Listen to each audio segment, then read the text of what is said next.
Okay, we're going to finish up the rest of the worksheet. We talked about dot last, so now we're going to talk about the directional arrow, which in the last video you saw one of the letter pillows, it was a P, and it was placed on the fabric. And you saw the arrow. This is the directional arrow, which I talked to you about, is this arrow needs to be on grain. So whatever pattern that you're using, you'll find an arrow. There's an arrow here, there's an arrow on this pattern, and that means that that pattern needs to be placed on grain, okay, so that it doesn't have a funny twist in it when you end up sewing it together, so that it's nice and straight and lays flat on your body wherever it's supposed to be. Okay, the next one is the stitching line, and I'm going to show you on this letter F.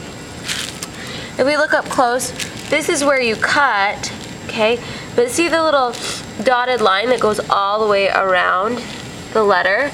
That is your stitching line. So that would be where you would sew after you get the pattern cut out and you get the fabric cut out. This is how far you would, or close into the fabric that you would sew all the way around it. Alright, the next one is the buttonhole mark. Often on shirts or jackets or even pants you'll have a buttonhole. Okay, you'll need to put in a buttonhole, which right here, that would be our buttonhole symbol. Okay, it sometimes looks a little different where you don't have this little end line here, and it'll look like that. That would be where your buttonhole would need to be placed.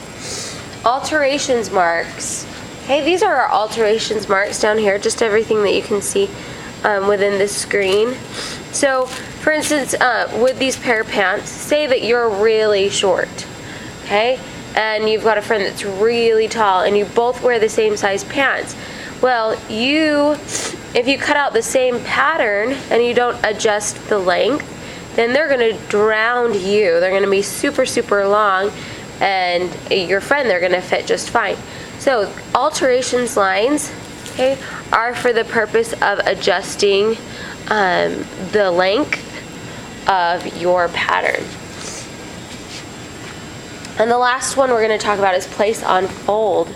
Okay, oftentimes you'll have to do this for shirts, which here's the shirt pattern. Okay, this is the shirt front. Right here it says up at the top what it is, front of shirt. And then it says right on the pattern also cut on fold. Okay, and here's the symbol that you're going to see for cutting on fold. You'll see it at the edge of the pattern.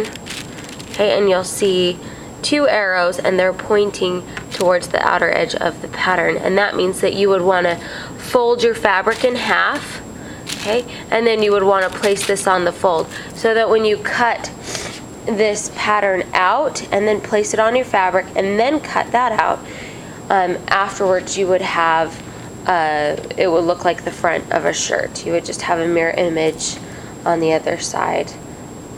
Alright, that should be all of the review that we have on pattern markings. If you have any more questions, just ask your teacher.